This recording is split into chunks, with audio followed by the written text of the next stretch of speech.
Good morning. You're now listening to Kingston Community Radio on FM 92.5 and AM 920 WGHQ, Kingston, New York. This programming is brought to you by our listeners and corporate underwriters who are interested in presenting local community radio. The opinions expressed on this program do not represent those of Pamel Broadcasting or Kingston Community Radio. Listeners are encouraged to send in $10 per month to help bring this program to you, and mail your contributions to Kingston Community Radio, Post Office Box 4364, Kingston, New York 12402. For more information, or you can donate online by visiting our website at mykcr.org. Good morning, and this is Dan Gatis, and thank you for tuning in. This is a Medical Monday with Dr. Ed Alio, and it's Monday, September 27th, and 54 degrees, and we'll be right back after these messages.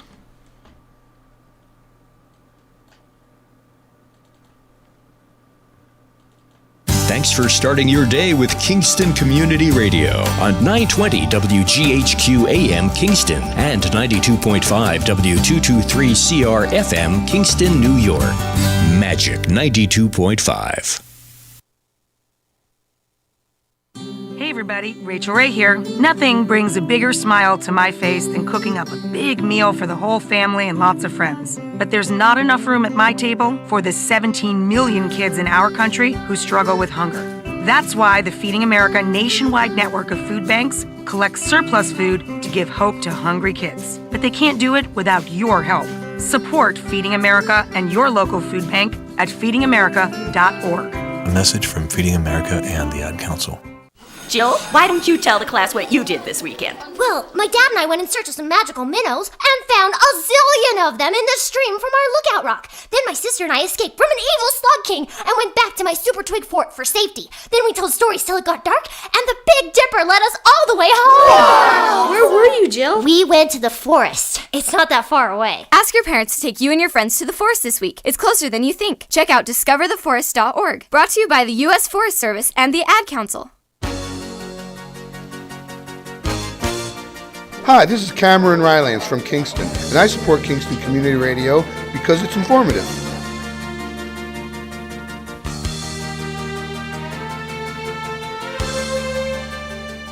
And you're listening to KCR, Kingston Community Radio, WGHQ, 920 on your AM dial, and 92.5 FM, and streaming online at mykcr.org.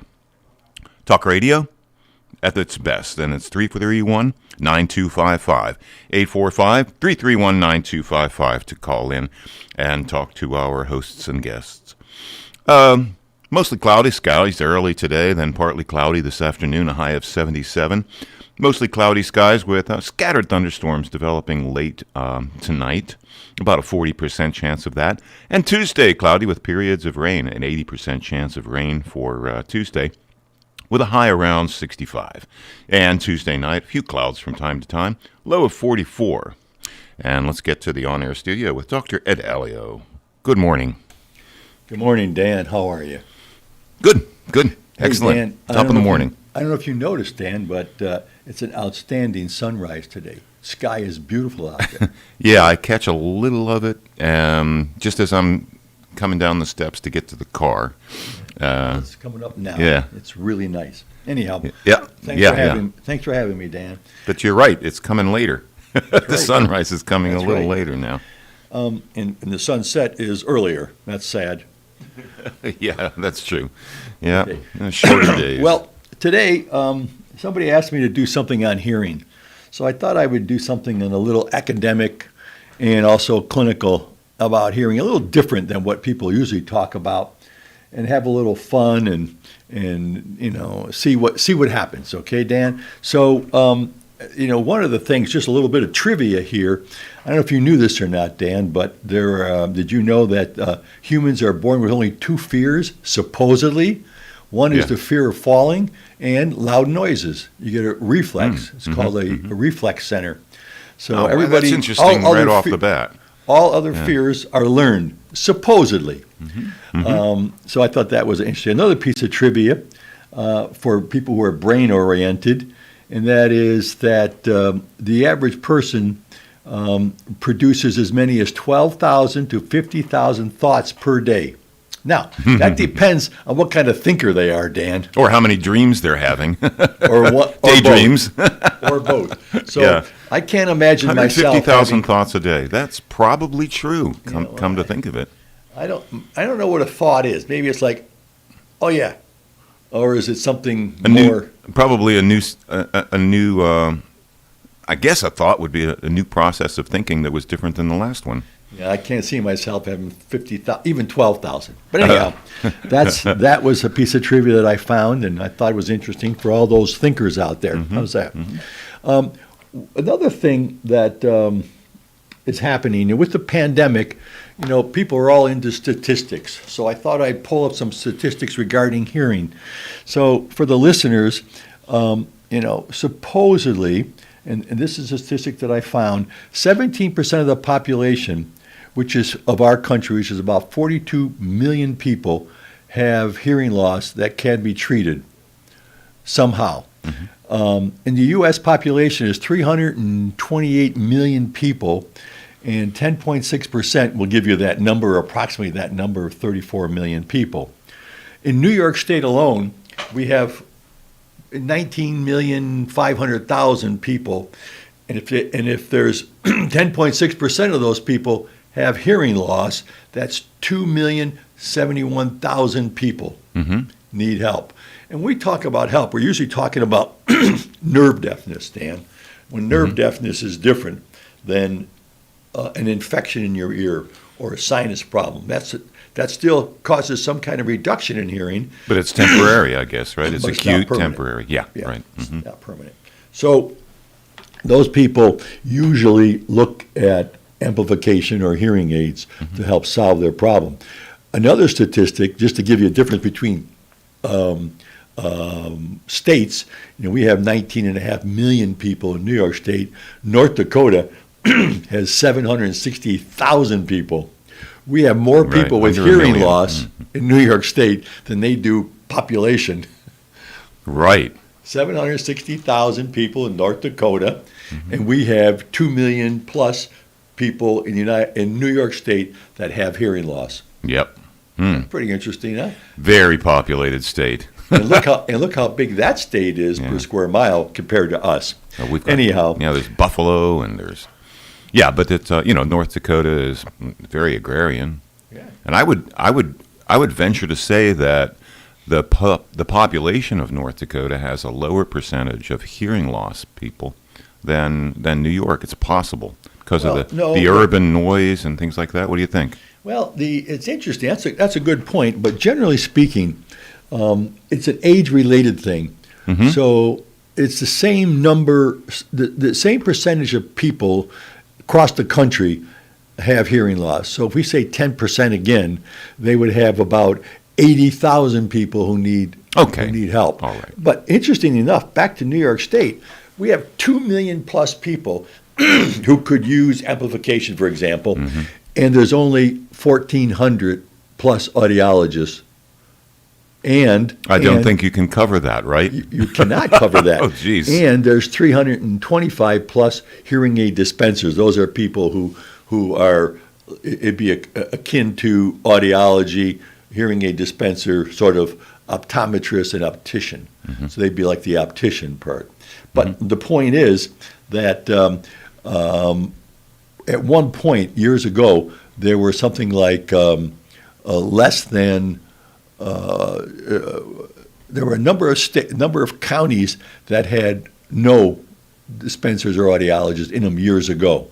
It's better now, probably one person. So all those professionals are in the cities, like New York City, Long Island, Westchester, Buffalo, maybe, Buffalo, Albany, and then you go up north in the Adirondacks. There's probably more bear than people. Sorry, folks. And there's less providers for them. So I thought, interesting statistic. Very, very interesting and somewhat unbalanced, of course. Yeah, of course. But as we baby boomers are emerging into older age, it's showing it up. Of course. Exponentially, I guess. And that's what happens. Yeah. The baby boomers are the people who are more inclined to have the hearing loss and also seek out help. Not everybody seeks out help. The reasons patients are unsuccessful with hearing aids is they tend to think hearing aids versus cognitive processing. By cognitive processing, it's more of a function of there's more to solving hearing loss than hearing aids. There has to be a rehabilitation program. There has to be a medical treatment program to help people do better. You have to stimulate the brain a little bit, not a little bit, you have to stimulate the brain, and that helps with cognitive processing. Without that, you have decline of hearing, you have a decline of processing or cognitive processing. So there's a round of therapies. There's a kind of a syllabus of therapies that go with getting a hearing aid. Yes, there is. Yeah. Okay. And it's interesting that people, even today, think that they can wear one hearing aid when they have hearing loss in both ears. So that's one of the negatives to trying to help get better, hear better, or process better. Mm-hmm. And I'll explain why later when I talk about how processing works. But so you got to wear two hearing aids when you have hearing loss. Right. Otherwise, in both ears. you won't know where things are. Where sounds are coming from. That's too. one thing. You need both ears for that. You need both ears for localizing. Mm-hmm. You need both ears to hear in background noise. And here's one for you. Everybody in the audience can try this one to see if I'm right. If you're driving in your car and you turn your radio on, you roll down your window, and then there's noise. So noise interferes with processing, especially if you have hearing loss. But if you don't have a hearing loss, you still have difficulty with background noise. So what you do to find out if I'm right, you put your finger in your left ear, which is the window side, and listen to the radio and listen what happens. The noise will tend to overshadow the speaker or the radio. And then if you take your finger out of your ear simultaneously, you'll hear clearness of the speech, which proves that one ear isn't as efficient as two ears in reducing the effects of background noise in conversation. The other problem that people have with hearing aids, which is a big mistake, is they wear a hearing aid one day and not the next. In other words, you have to adjust neurologically to hearing aids. So the big fallacy is, well, I don't need them that much. Big mistake. As soon as you have hearing loss and you need hearing aids, you need to wear them all the time, every day, all day. Yeah. But you have to work up to it. In our practice, there's a wearing schedule. You start out with 2 hours a day, and you start at the end of the day, say at 6 o'clock, you wear it till 8 o'clock. You do that for a number of days, and then you wear it 3 hours a day. Start at 6 and wear it till 9, 6 till 10, and then you're back into the day. You start at 5 to 10, 4 to... You don't start in the morning and walk outside. That's a big problem for many, many people. I'm talking first-time users. Mm-hmm. So what happens, they go outside and they're overwhelmed. The other part about your brain is even though you can hear better with hearing aids, you are overstimulating your brain in this sense that hearing aids, let me say a good analogy would be this, Dan. If you're stimulating your brain constantly with new stimulation, the hearing aid, you fatigue. By fatiguing, I mean it's either too loud, you're wearing it too long, and the results are similar to being in loud music or loud noise for a long time. We call that in the audio engineering world ear fatigue, because of you've been listening to mixes and working on mixes all day long. You have to take ear breaks. Well, let me explain why. Yeah. Okay. The reason it happens is like in your profession, or anybody, even if you were a carpenter working in loud noise, or people working in the gym, they have loud music on. It increases heart rate. It increases respiration, and it constricts blood vessels. That's called a headache. So people who wear hearing aids will say to you, old people, they say, well, the hearing aid gives me a headache. And you go like, that doesn't make sense. But that's what happens. When you constrict blood vessels, you get pressure. So And the last thing that makes them not do well is they constantly adjust the volume of the hearing aid, or they adjust the programming. So they never settle into getting used to it. So if they have what I used to do is I would limit their ability to adjust the loudness, the volume. Sure, absolutely. And then I would give them one program only for the first week or two, and then let them add, because you can get 5 programs. That's too many programs for anybody. It's a program Right. for listening to music, program for TV, program for restaurants. Oh boy, okay. Constantly pushing buttons. So anyhow, Yeah, and our ears don't do that, but our brains do. that's right. Yeah. And your brain can keep up. Your brain can keep up with that, but your hearing aid can't, so to speak. Right. So anyhow, as good as they are. And the other thing that's of interest with hearing loss and people is a comorbidity. We all talk about comorbidity with the onset of the pandemic, but there's a comorbidity with regard to hearing loss. Often with age, patients experience, other problems like diabetes, cardiovascular disease, which constricts blood vessels. By the way, if you have cardiovascular disease and it constricts big blood vessels, your ear, which is the cochlea, has little teeny tiny thread-type blood vessels, and if they get constricted, that impacts on your ability to process within the cochlea. So there's a problem. Dementia. Wow. Dementia is also a problem as you get older. The cognitive decline. And here's one interesting one that people never think about, and that is with hearing loss. There's 2 parts of your ear. There's the balance part of your ear, and there's the hearing part of your ear. And So the balance part is that swirly little snail-shaped thing Right. called the cochlea, right? the cochlea is the hearing part of the ear. Okay, The balance sorry. part, that's That's right. right. No, we've got the little Semicircular- loops. Semicircular canals. Good for you. That is that's the part that's for balance. Yeah. We're going back to high school anatomy, which is your semicircular canals, which causes your balance, and then one part of your balance system, and then the other part of your balance system is the back of your brain, which is the cerebellum. That's a neurological balance. So one is a balance system from your ear, and then you have the cochlea. The cochlea is for hearing. Right. So You're right. as you have a decrease in hearing, oftentimes there's subtle decrease in balance system. So people who have severe hearing loss or more hearing loss tend to have more of a balance problem, and they Right. never think about the two being related at all. Very related, aren't Yeah, they? yeah. Yes. It's it's called the vestibular system. The semicircular canals is the vestibular system, and then there's the cochlear system. What I've always I've taught acoustics and things like that, and one of the first things that you teach about is how the ear works. But one thing I've always been mystified by is why our ears are the center of balance. Why our ears are the center of balance for our body. That's fascinating to me. Where the connection is. What's the connection? We can talk about that we can talk about that too. But again, your semicircular canals, the vestibular system, is the center of balance, and that's in your ear.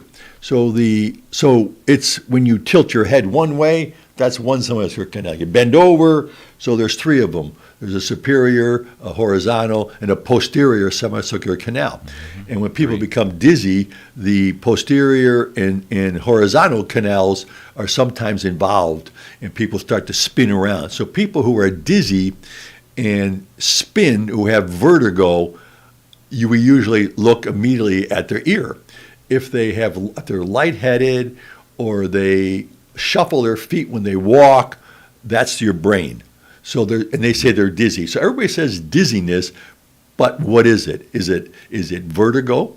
When you turn, you get dizzy. When you roll over, you're dizzy. Those are dizziness problems. Those are vertigo problems. That's an ear problem. Mm-hmm. So there's different aspects of this, but anyhow, comorbidity increases with age. As comorbidity increases and you have hearing loss, the more you run the risk of what they say dementia, because you can't process. So you have with comorbidity, or some of the comorbidity is depression, anxiety, isolation with hearing loss. People who have comorbidity also have, like, they may have kidney disease, thyroid disease, cancer, heart disease, mental health problems, HIV, AIDS, malnutrition, substance abuse, bladder control, constipation. All those things come into play. See, Wow. with aging. Right, and that's oftentimes why like certain patients have a fall warning. Like that some patients might fall easier than others, and would definitely the dizziness and that kind of sense of not being balanced would be playing into that warning.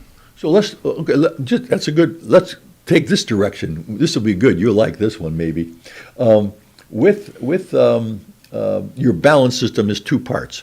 Your ear, like I said, semicircular canals, and the other part would be your cerebellum, the base of your brain. Okay, so things that make people unbalanced as you get older would be carpet.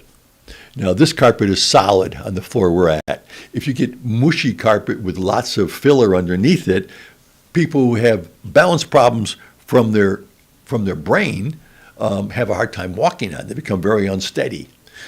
Or even if you're people who are in a boat have both problems, because if they have an ear problem and they're getting older, when you get on a boat, you lose your proprioception, which is orientation of yourself from your base of your brain, cerebellum, and your body, knowing where your body parts are.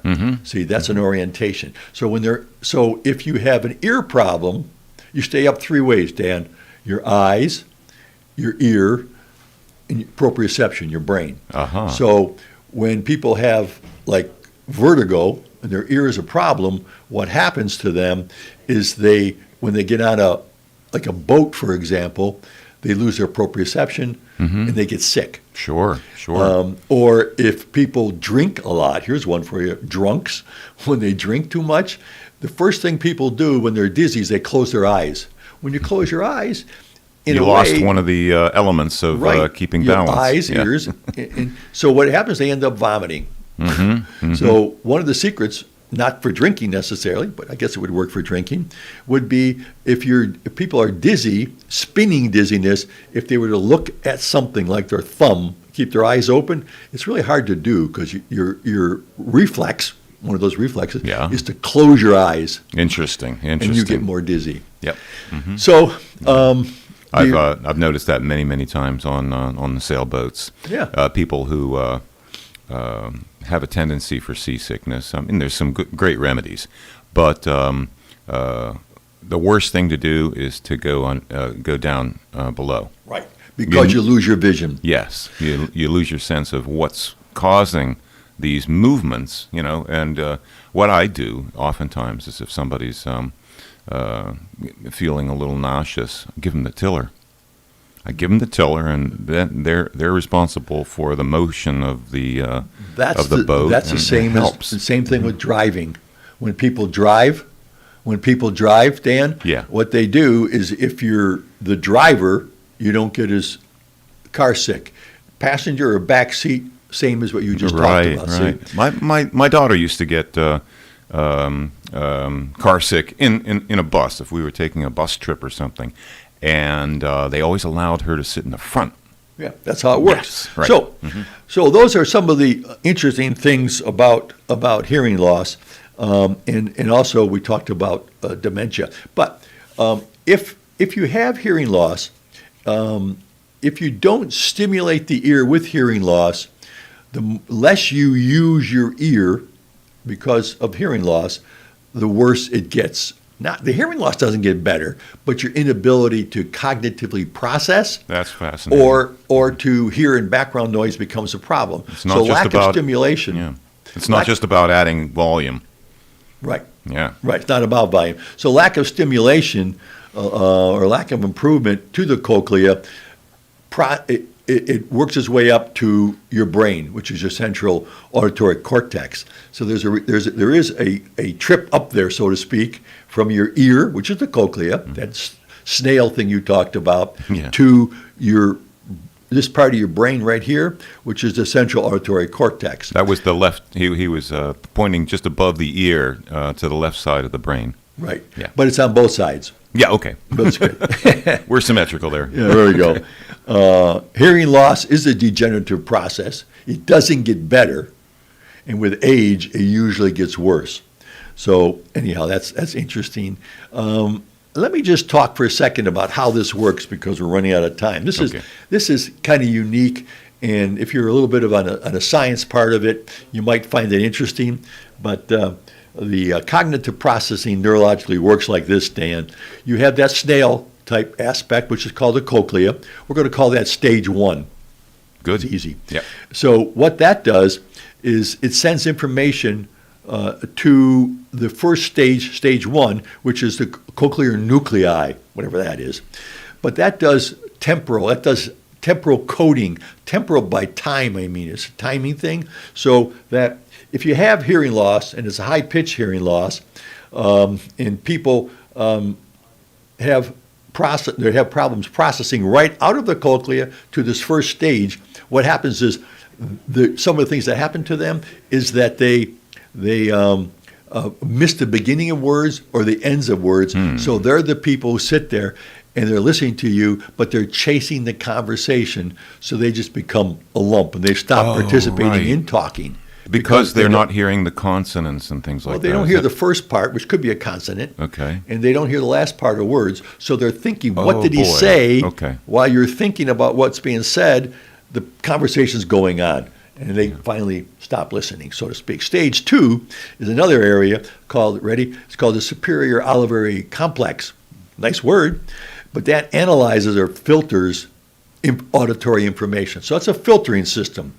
So it has a binaural, 2 ears. It has a 2-ear integration. Okay, so that helps in helping people to hear in background noise. So that system, the superior olivary complex, helps you in background noise. But if you have a defective cochlea, the snail part of the ear, then you're not able to hear in background noise without some kind of correction. The third stage is another good word. I like this word, inferior colliculus. So we'll call that stage 3. It's a backup to stage 2, and it's responsible for sound localization. Remember we talked about that? Yep. That's the binaural integration. So if you have a problem with the cochlea, now you miss first parts of words, you can't hear in background noise, and now you can't tell where sound's coming from. Pretty cool, huh? It's phenomenal how many stages there are after the cochlea. Right. It's That's called phenomenal. central. It has another term called central auditory processing. So the stage 4, another nice word. I like this word best of all, Dan. It's called medial geniculate body. Okay, Wow. medial geniculate body. Okay. So it's the output connection. It's a relay station between stage 2 and the auditory cortex, which is your brain. So that's the other stage. It's called stage 4. It's a fun word, medial geniculate body. I am schooled. Thank you. Here you go. I am very, very schooled. I wasn't aware of so many neural stages that were going on between the cochlea and the neural canal. You know, the we call it the auditory nerve. Yeah. The auditory nerve is different from all those. The auditory nerve is from that snail going out. Okay. That's where you go to the first one. Oh, okay. Stage 1. So the other 4 stages are actually happening in your brain. It's all the way up from the base of the brain. Gotcha. So the stage 5 is your auditory cortex. That's up here in the cerebellum. So that one, and there's a lobe, your parietal lobe right here, side lobe, and that's that's where Herschel's gyrus is. That's the primary auditory cortex. And Dan, I'm going to leave you with this one. You'll love it. Okay. The last stage is Wernicke's area. That's responsible for comprehension of speech. Isn't that cool? So you went from the analysis of sounds at the cochlea to interpretation and comprehension at the auditory cortex, which is Wernicke's area. What do you think, Dan? I lost him. I think we're good. I think that's phenomenal. I know. Didn't have a cue on. I know. I saw that. Okay. That was pretty. So anyhow, that was a quick analysis. Nobody ever thinks about that, not even the professional, not the doctors. They just think you hear, you don't hear. Exactly. But if you don't hear well, and you have a defective ear, meaning the cochlea, the snail, then other things happen in processing language, speech, and that's where dementia tends to creep in. And another time we can talk more about dementia. They wanted me to talk about hearing. I thought this was a fun thing to do. Absolutely. That was such a phenomenal rundown. And it was very, very enlightening. Well, you were a good audience, Dan. I couldn't have done it without you. Yeah, I need a little feedback. Well, yeah, exactly. A little bounce. Okay. All right, let's go to break. Hey, guys. How you doing? Good. You came in right at the end. Yep. Hi, Kwame. Nice to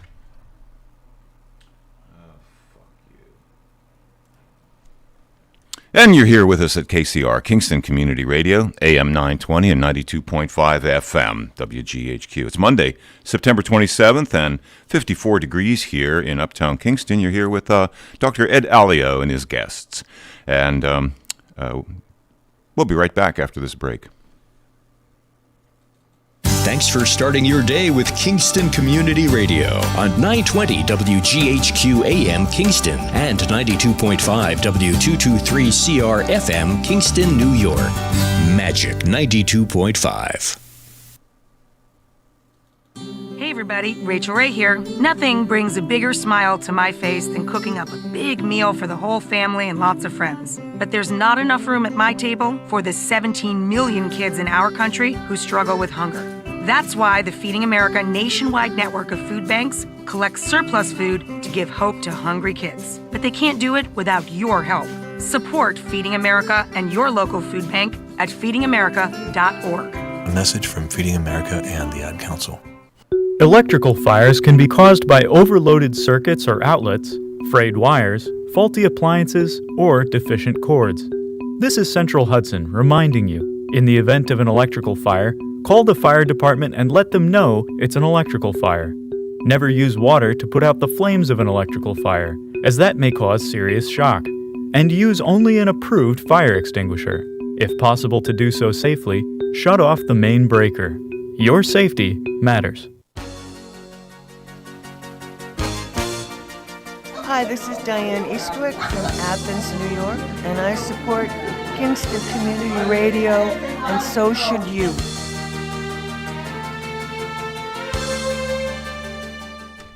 And you're with us here at KCR, Kingston Community Radio, AM 920 and 92.5 FM, WGHQ. A little bit about the weather and forecast for Kingston and the surrounding areas. Mostly cloudy skies early, then partly cloudy this afternoon. It's going to be a high of 77. Looks like a good day. And mostly cloudy skies early with scattered thunderstorms developing late tonight.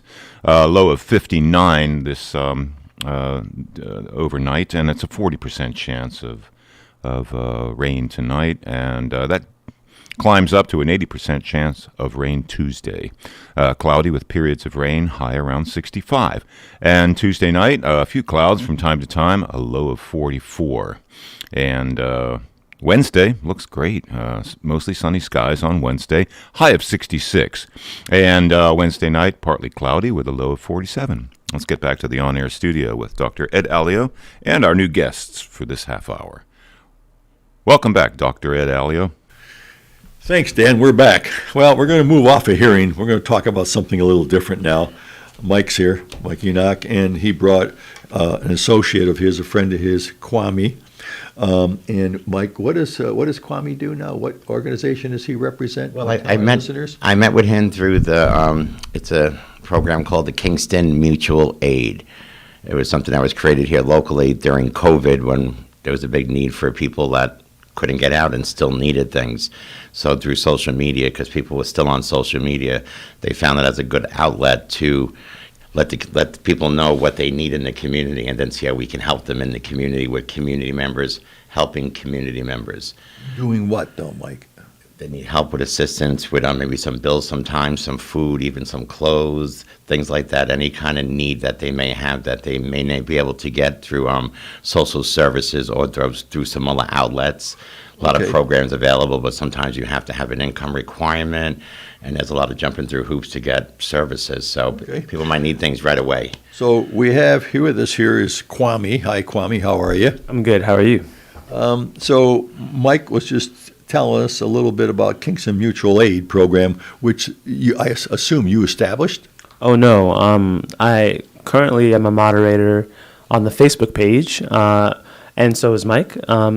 But no, it was started by a set of other volunteers, but I started volunteering for them, I guess, last February. So where are they housed? Where are they? Where's it located? Well, right now, it doesn't have a physical location. It's located on this Facebook page, which is also part of the idea, I think, in some ways, which is that it's not super institutional, right? So we're moderators on the page, but we're not in charge of anything. We don't control who gets money and who doesn't. Sounds pretty loose, Kwame. I think the idea is to be a little bit, to kind of I think the idea is to kind of, as Mike sort of suggested, to not have it be like going to DSS where they have a range of rules and regulations and policies that people need in order to get some sort of assistance. Our program or idea is really organized around the notion of autonomy. And so people can make asks on the page. People can offer what they'd like to give other folks. And if you make an ask, an individual... I'm sorry, a what? An ask, a request. An ask. Okay. An ask, yeah. Oh, an ask, not an ACT, an ask. Yeah, exactly. Very politically correct. Some sort of, entreat of some sort. Yes. Correct. So, people ask for all sorts of things, like Mike suggested, like clothes or help paying rent or cell phone bill, et cetera, and then individuals can choose to help them or not. How do you, I think that sounds very interesting, how do you qualify these people? What do you mean? There's no qualification for having Ed Elio calls in, Oh, yeah. you know, I have a nice car, I live in a nice place, and I say, hi, I'd like this, thus and such. Can you help me with my electric bill this month? It's $200. Well, how do you know who I am? That's an interesting question. I would say that for someone of that income profile, well, first let me say something more generally.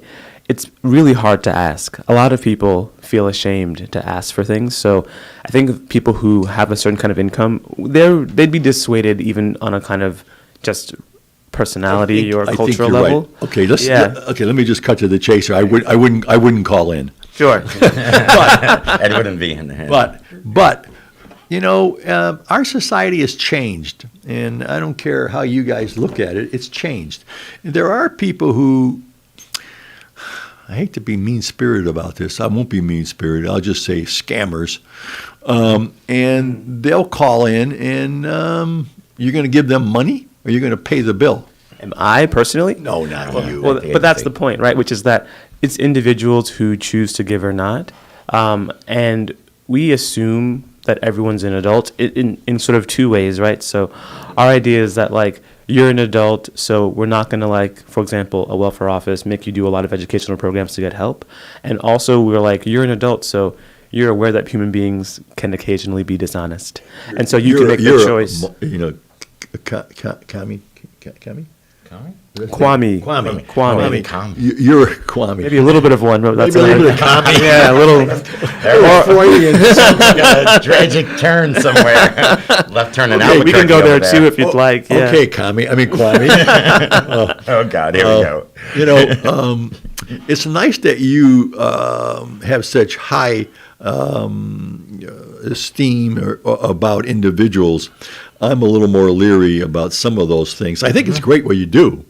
But so if somebody calls in and wants something, then somebody else is supposed to help them? You don't have money in your organization. Is that right? There have been times where we created an emergency fund that people could then donate to, and we would give out, say, $50 to an individual every 3 months. that part of the program is currently not active, though we are trying to reorganize it. Sometimes if someone asks for something, and so I need this, and someone else on the site might like say, hey, I have this available, and it connects those two.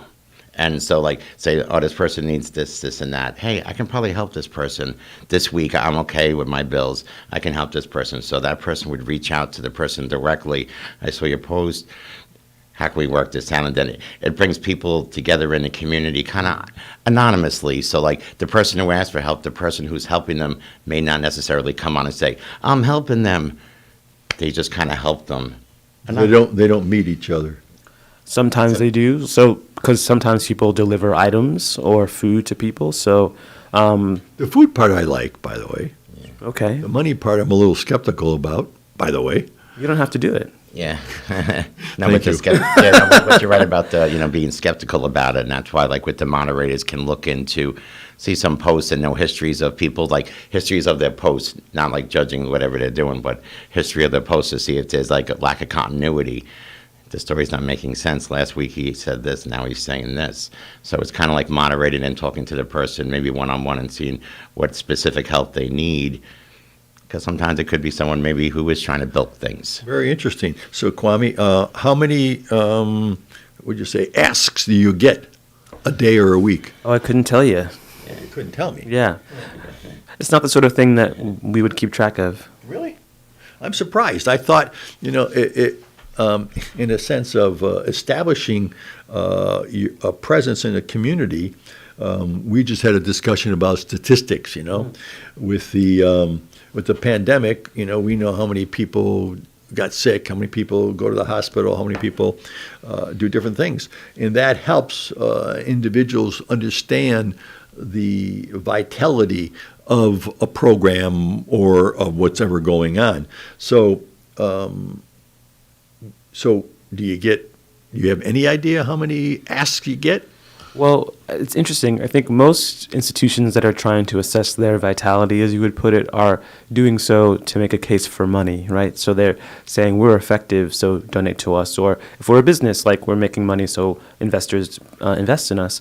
But we aren't interested in that sort of approach to things. Like we care about if our members are experiencing some kind of harm on the page, and we think about interventions in that respect. Some kind of what? Harm. Oh, harm. On the page, and we think about interventions in that respect. But we're not like less people are asking or more people are asking because need is just we think that it's an ongoing thing in the community. We're like we don't imagine there ever will not be need, so we think we'll probably always be around. Okay.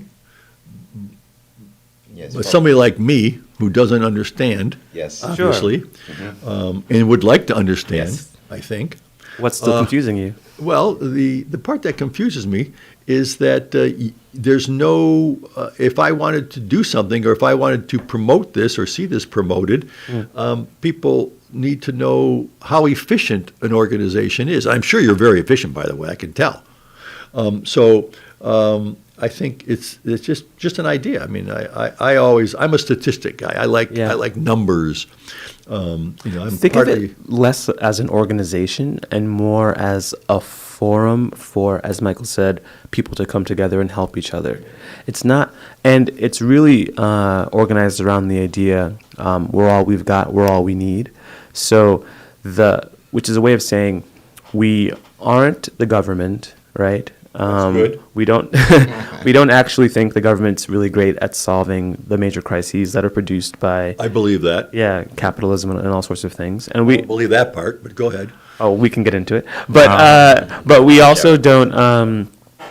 We don't think that the private, sort of the charitable sector, is necessarily the solution either. Not that we have anything against that, but we feel like occasionally. There can be, how do I put this sort of kindly? There can be a... Don't be kind. Well, what we want is to empower people to help each other, and we think that that's really the thing which can prevent a kind of infantilization, which can happen sometimes within the charitable sector. I personally probably only support besides this radio station, Kingston Community Radio, there's probably only one or two other not-for-profits that I support because I think they're top-heavy. That's what maybe you were trying to say? Yeah, exactly. They're super bureaucratic. I agree. And they have other masters, so to speak, right? Yeah. They've got their board of directors and, various things like that. And we want to make it really easy for people to help each other while also making sure that we prioritize the people who need the most, right? So this means communities of color, working class people. We want to make sure that there's resources available for those folks. Women, people who've experienced domestic violence, those sorts of things. It's not charity, it's like solidarity. Exactly, that's exactly it. Instead of charities. What does that mean, Mike? Just people coming together, solidarity, like people coming together for a common goal when there's like-minded individuals coming together in a spirit of love for a common goal. That's what it is. And then in the midst of that, you're going to have people that are like, oh, look at these people. I can take advantage of them. Vulnerability. So it's coming from a stance of non-judgmental, like saying, this person looks like he's scamming, but he may need something, so let's try to work with this person. Maybe there's a mental block. Maybe there's a substance use issue that he doesn't feel comfortable talking about. So he's making these little white lies to get some money, but it's really because he needs to pay to buy food. But he's not saying that because of insecurity and fear of being judged. To be sure, yeah. So to kind of have it as a non-judgmental thing, it'll make people feel more comfortable to ask for help.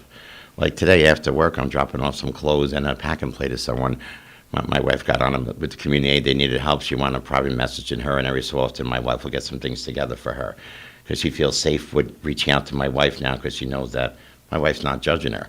And if we can help her, we will. So I've got a bag of clothes and a packing plate to bring over because she needs that at this time. So the judgmental part seems to be the sticking point for me. Mm-hmm. No, I get me. What is it? Because am I that unique? Am I that different than society? General society? No. So it is about trying to model a different approach to how we relate to each other in a general sense, right? So I think that one of the things that we see on the page a lot is like, well, that person doesn't deserve to get money, but this person does, and that really comes from the experience of scarcity, which is one of the things that capitalism sort of forces upon us, which is that the idea that there's never actually enough. And so when people are really raised in that culture, then they begin to have ideas around, well, we know there's not enough, so that means we have to have a standard or a system for determining who deserves to get what. And we think there actually is enough. And our whole approach is how would we structure, again, a forum for aid under the premise that there actually is enough and not working from scarcity. Mm-hmm. Interesting. And I think the non-judgmental part is unique. I was trying to look up it up on Kwame, Facebook. if I could, I'd love to ask you. Sure. This is Dan. How the population? Hi, Kwame. How the population of Ulster County, Kingston, our local population that this is definitely targeted for. How do they find out about it? It's the first I've heard, and it's a beautiful, beautiful concept. What is the name of the currency? What do we call it? Currents? Current, yeah. It's very similar to that. It's off the grid, and you have a way of making money and saving money and paying for things off the grid. And in a way, it seems that that's what you're doing. A little bit off the grid, where you're off of the, the funding channels and things like that, and it's just people helping people. Yeah, that's exactly right. But how does? But more importantly, that was just my impression. How parallel it is to the currents. But the big question was how does everybody find out about you? So it's Kingston Mutual Aid. Just search that on Facebook, and you'll find the group. And you have to answer a couple of questions. You have to be a local, and you have to abide by our community agreements, which not everyone will necessarily be into. So, what does that mean? Community agreements. What's that mean? They're the agreements that we've made to maintain the kind of community that we sort of want to see on the Facebook page, right? So it's interesting to speak to a funny point about how systems work. Like, Facebook requires that it be called rules, but we prefer the term agreements because, again, we think that people should like affirm to something rather than be told what to do from above. And then they're responsible for maintaining them. So you have to agree with the community standards and agreements, which is like, obviously be kind to each other. You have to be okay with the notions of racial justice and economic justice. And these are ideological, so not everyone's going to be into those. So yeah, there's a few others, but kindness, listening to each other, etc. That's interesting. Yeah, good. Those sound like nice affirmations. Yes, absolutely. Just put us on a daily calendar. We're here. There you go. Kwame's affirmations. Well, mutual aid is not my concept, and it's certainly not a new concept. This is as old as like humanity, you know. I mean, I'm on the radio right now, but I do want to emphasize that I'm representing. There's been, I don't know, a dozen plus people who were moderators before myself, even more who really established Kingston Mutual Aid at the height of the pandemic, who did some of the hardest work around it. So, and the majority of those being, you know, feminine identified people and women. So it's which shouldn't surprise us, right? I mean, that women were at the start of this in Kingston. I'm happy to come on and talk on the show as a person who Michael knows loves to talk, but it's not my program, and I didn't start it in. And I really want to emphasize other people's work, which has been amazing. And other towns have this. It's not only Kingston. Exactly, it's all over, yeah. There's other places that have the similar thing, like the concept. Kingston just got on a concept that was already established. Totally. Do you know who the original, how the first kind of started? I mean, I think it's off the model of the other one before. Well, there's been an explosion in them recently in the wake of the George Floyd protests. I think people were asking, like, what can we do to transform our society beyond the immediate question of the police, and also because of the COVID pandemic. People were like, well, there's a whole bunch of folks who've lost their jobs, who can't actually travel to get things.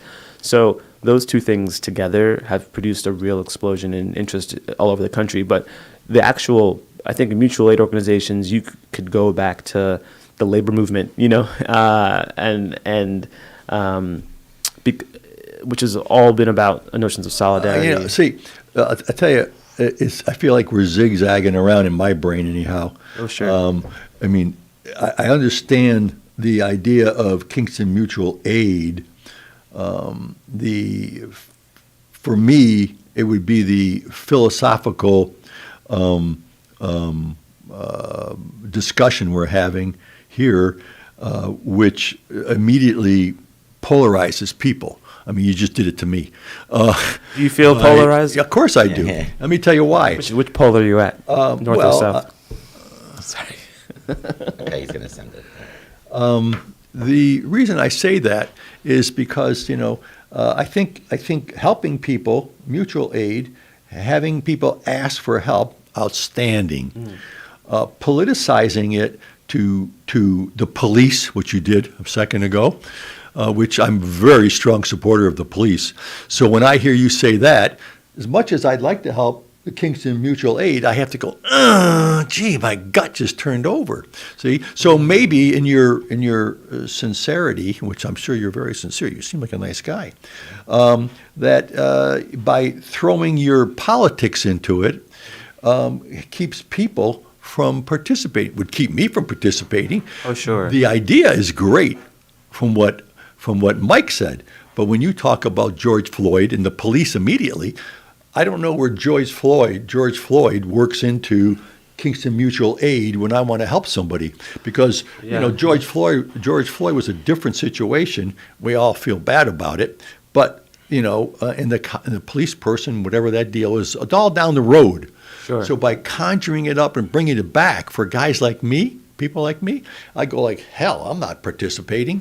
But I would like that's a to. tough- but let me finish. Sure, please. Okay, I'd like to, but I think there's a off-putting thing that happens, and I think people who want to help other people, like yourself, which is great, by the way, are off-putting by putting their political aspects about capitalism, boom, negative, police, boom, negative, George Floyd, boom, could be negative, it is negative. It doesn't make people want to give money. Don't want them, but you don't care about those people, I guess, right? And plus, when he was saying about the George Floyd, you don't care about those I people, care right? about them. I care about them as human beings, and I want them to be well. But what I'm interested in, I guess, is having a conversation. So you've expressed that you feel polarized by it. I think I mentioned Well, George. you used the word polarized. I didn't. Oh, sorry. You felt less willing as a result. I mentioned George Floyd because, as I said, that was a moment that really encouraged lots of people to ask, how do we change our society at the root level? But I won't pretend that sometimes we organize, money for people who need their court costs paid. Sometimes we're trying to get people legal fees. We don't ask if the kind of crime that they've committed, for example. Like, the police are tough because the police are part of a system which moralizes, and we are not into that. So that's more what it's about. I think I'd be willing to talk to anyone about the issues of racial justice or policing, and that we can talk about it is what's important. Not that if people get stuck in sloganeering, then that's not as exciting. So are you willing to talk about those issues, or now that you've heard the word police, it's an automatic? No. We do have more time, so. I know. Darn it, we got a lot of time, don't we? call him outside. We can talk it out. One second, okay? He can call in on this number. Okay. Okay. I'll text him to call that number. All right, you see, continue that. All I'm right, sorry. I'll leave you alone. I got two things going on here. You're fine. You're good. I apologize. I'm trying to multitask. I'm not very good at it. So anyhow, yeah, I think that I think I'm open-minded, somewhat, but I think as when we have these kind of discussions, I'd like to say we need to have somebody play the devil's advocate, and I could say I'm doing that, but in all honesty, the devil's advocate to me is somebody who doesn't agree with you. Sure. So I want to be upfront about that. It's not that I don't agree with you, but I'm not going to play a devil's advocate. But I feel that we have to ask questions, and you did a great job of delivering it. Your philosophy. I think you should be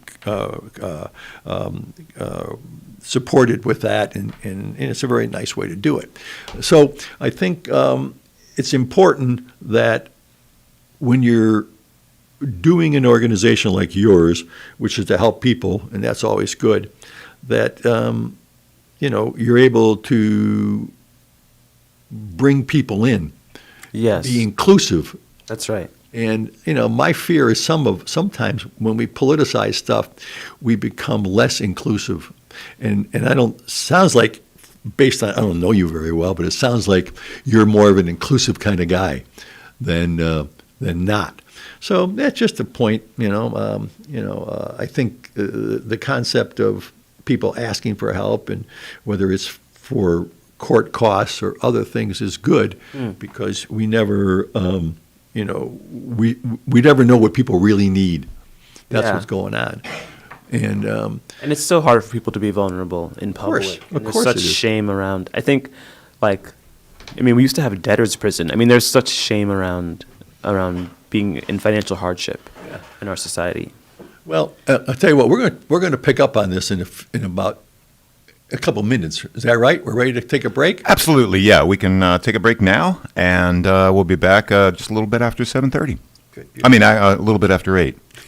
It's already past 7:30. Yeah, I think so. That's good. Thanks. You're doing well. Oh, good.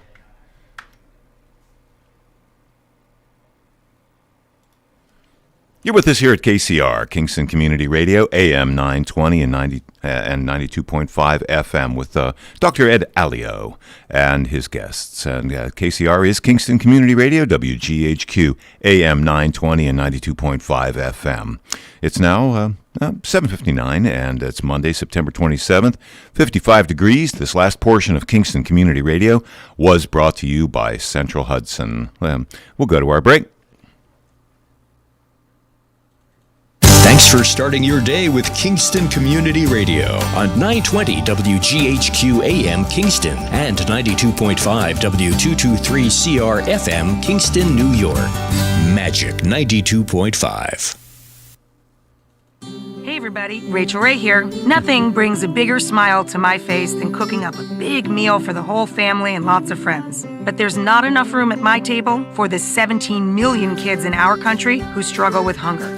That's why the Feeding America nationwide network of food banks collects surplus food to give hope to hungry kids. But they can't do it without your help. Support Feeding America and your local food bank at feedingamerica.org. A message from Feeding America and the Ad Council.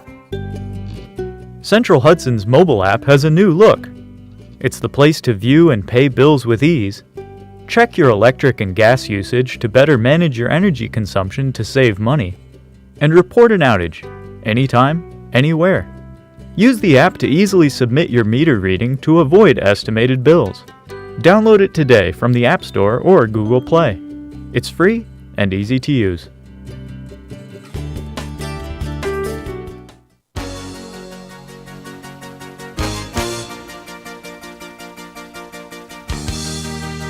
Hi, this is Dina Roy from Hurley, and I support the Kingston Community Radio, and so should you.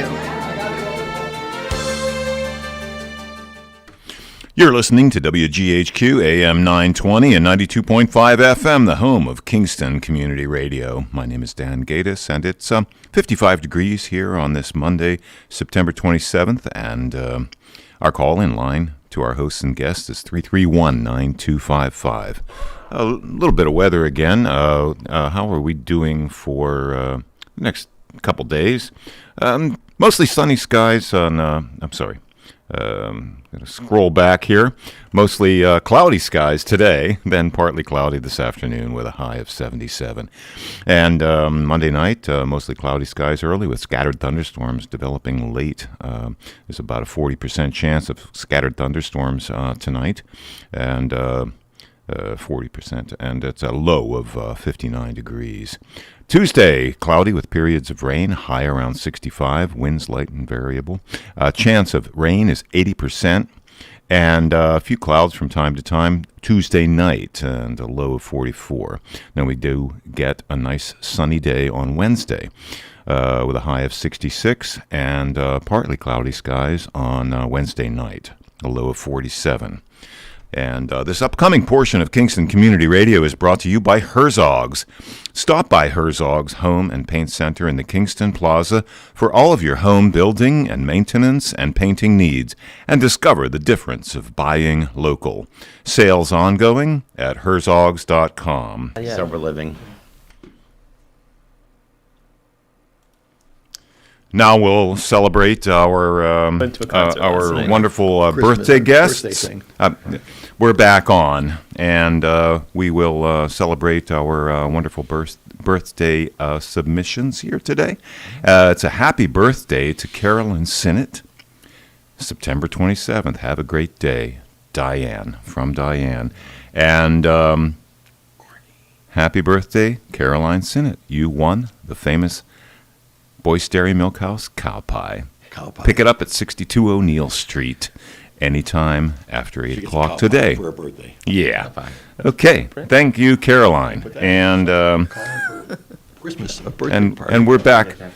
We're back online and ready to go. I was just telling Dan, I was just telling Kwame that he could put that on his site. People can ask for a cow pie on their birthday. Yep. A little levity here. Yeah, exactly. And we'll get them. Yeah, cow pie. I'm down. I'm in. Yeah, most bakeries and dairies are very, very interested in supporting community radio. You've got on Radio Kingston. You've got the Cake Box that supports them. Nice. Okay, so let's continue on with our discussion here. Mike, you wanted to add something to the discussion because you're an inclusive kind of guy. Yes, inclusive.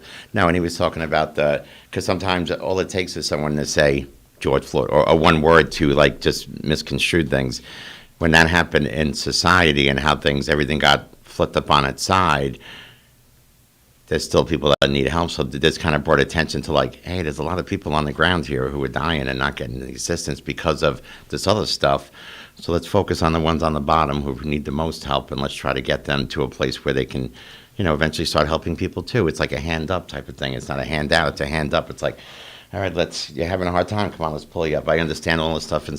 And this also affected a lot of people's mental health, and everyone's not going out, COVID, this, that, and the addiction started jumping up again with people, and just isolation, mental health, suicide, all that stuff came up. And it's just a little piece that maybe someone who has no food in their refrigerator may be able to say, hey, I need some food, and then someone actually brings them food without judgment.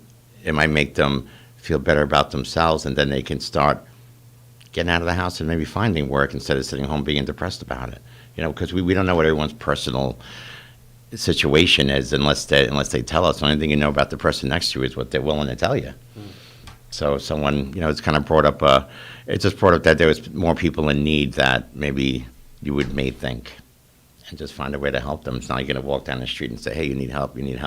This is just a forum that people can just ask for help and then pray, and hopefully no one judges them. Okay. Is that a good summary, you think, Kwame? Yeah, I agree with everything that Mike just said. Absolutely. Oh, look at that. All right, all right, there we go. He agreed. Guys on the same page. That's good. Well, I think that the idea of helping people is always something no one can dispute, helping people. At some point, when do we encourage people to, help themselves and stand on their own 2 feet? Belly up to the table. What are all those little sayings? Yeah. And helping. Do we want to capture people and keep them to where they're at by helping them in ways that they're not motivated to participate in their own situation? You know what I mean? Right. Yeah. So I think you're expressing one of my favorite parables, I guess, is what is it? Give a man a fish and he'll eat for a day, or teach him how to fish and he'll eat for his lifetime, or teach him how to fish and he'll eat for a lifetime.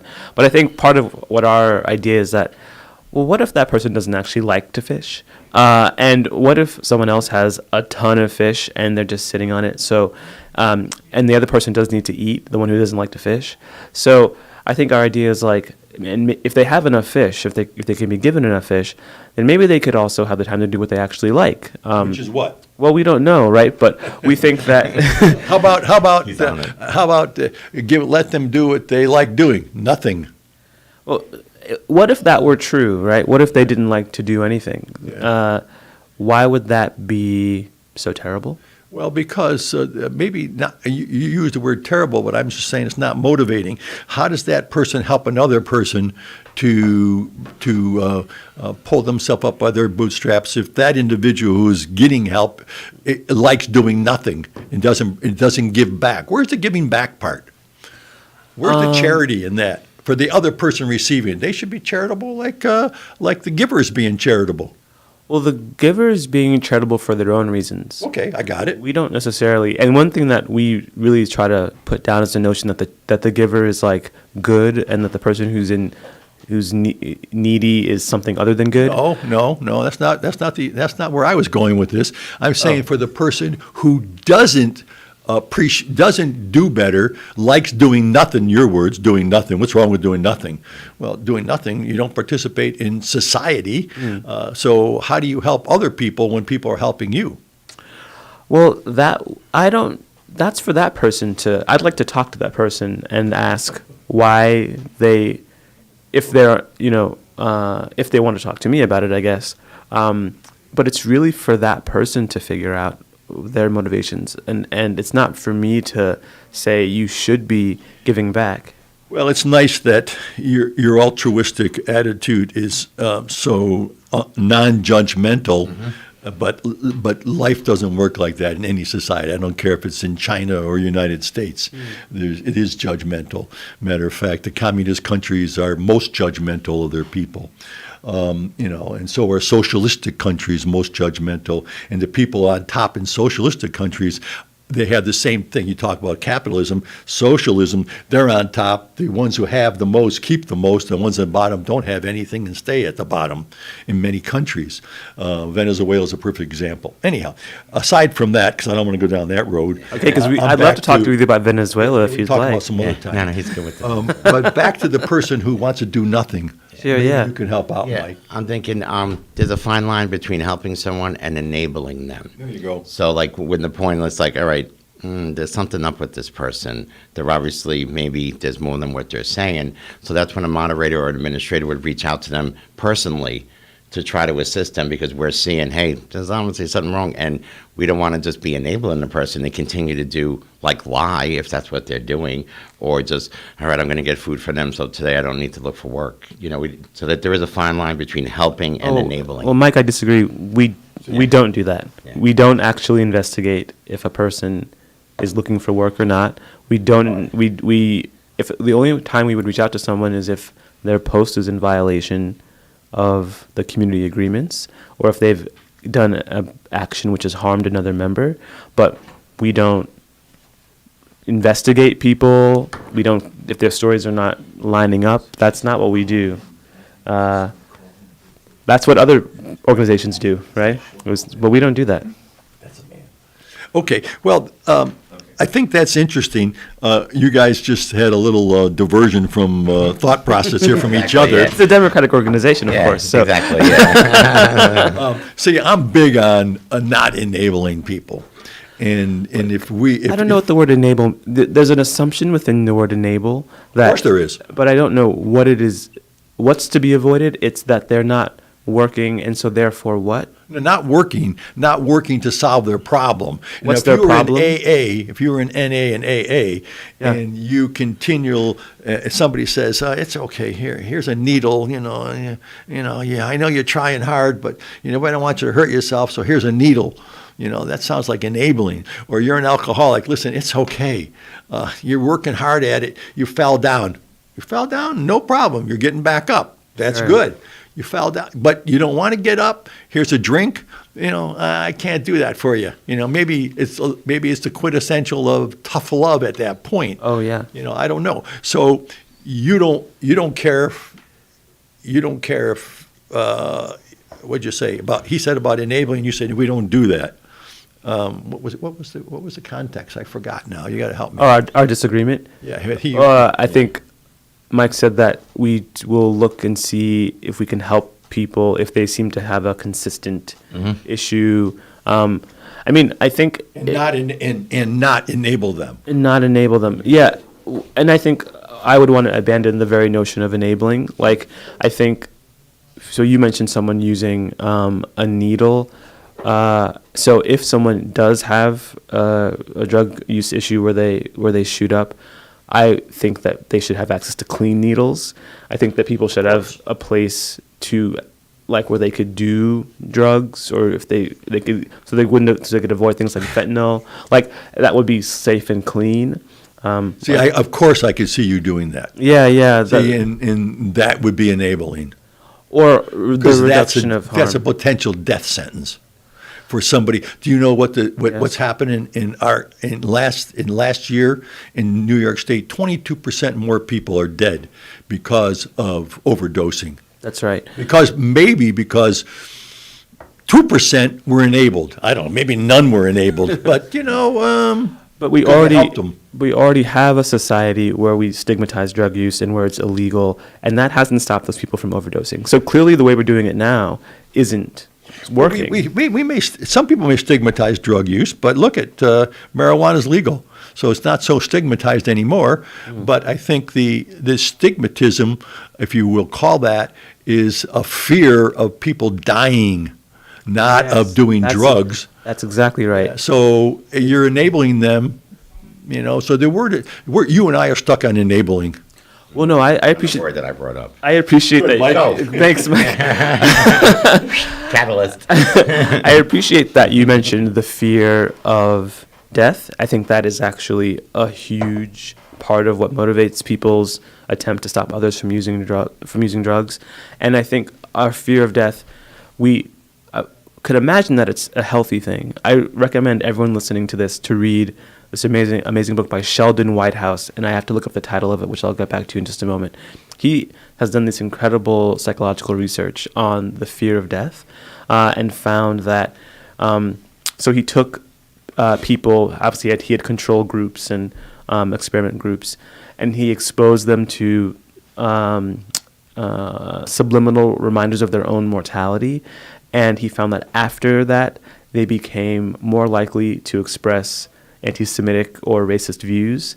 They became more likely to, if they were given a potential crime to sentence, to offer a harsher sentence. So there's another one, I hope that won't be too polarizing. They were more likely to vote for Donald Trump than Hillary Clinton. But definitely polarizing. Yeah, sorry about that one. But he found that in his study. I'm just reporting what the man did. But the fear of death is at the root of so much of what's wrong with our society. And so if we could find a way to stay in the present moment and say, is the person alive now? And ask the question of what do they need right now? That's where we want to start moving us towards that approach, rather than, I don't know what's going to happen in the future, I'm anxious about it, and I want to control for that. There's no controlling for the future. You could save someone from drug addiction and they could get hit by a bus. There's no avoiding death, by the way. It's literally what we're all going to have in common at some point. So if we could stop being anxious about it, I think a lot of good things can come out of that. Yeah, I mean, that took us in a different direction of being anxious or not being anxious about dying versus, what was the word you used? Enabling people. There's a difference, see, and I like how you segue away from that by using your terminology and talking about people. This fellow, what was his name, Dr. What? Sheldon Whitehouse. He's a professor at Skidmore College. Of course. But you mentioned that you were trying to avoid people dying. That's how the fear of death. Well, I know how it got, but the point is that enabling in your program, not that you enable people, don't get me wrong. And we don't have a program. We went back to the point where what'd you say? And we don't have a program. It's not a program. We don't have a program. We have a Facebook page. See, it's for me, and I'm a very limited person. I understand that. Language is everything. And when you get to semantics and you do what you just did, that's off-putting. Oh, okay. What does it seem like? I said, what did I say the word was? A program? I said program. Yeah. And you said we don't have a program. So that stops Ed from talking to you.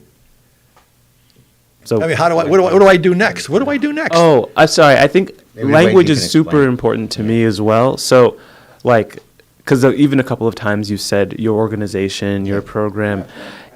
What is it? What would it be categorized as? Maybe that might be a good way to say it instead of saying program. Sure. I mean, I think you're right. I was being a little bit pedantic. I apologize. You can use the word program. I agree. Thank you for allowing me to use a word.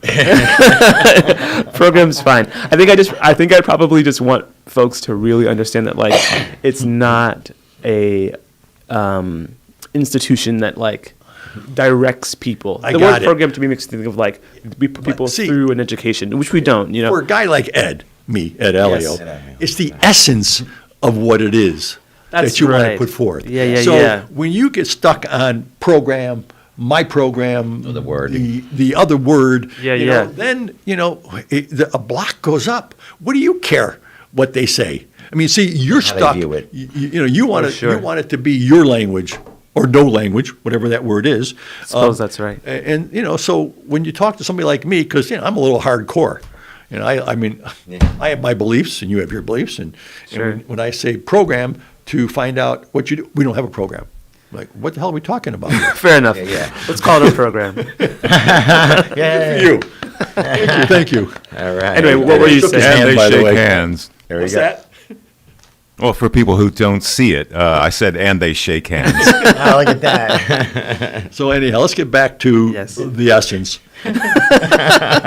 See, I told you the hour will go quick. The yeah. Kingston Mutual Aid is there to have, in my thought process, individuals who go onto the site who may need help to be helped by other individuals, whether it's food, clothing.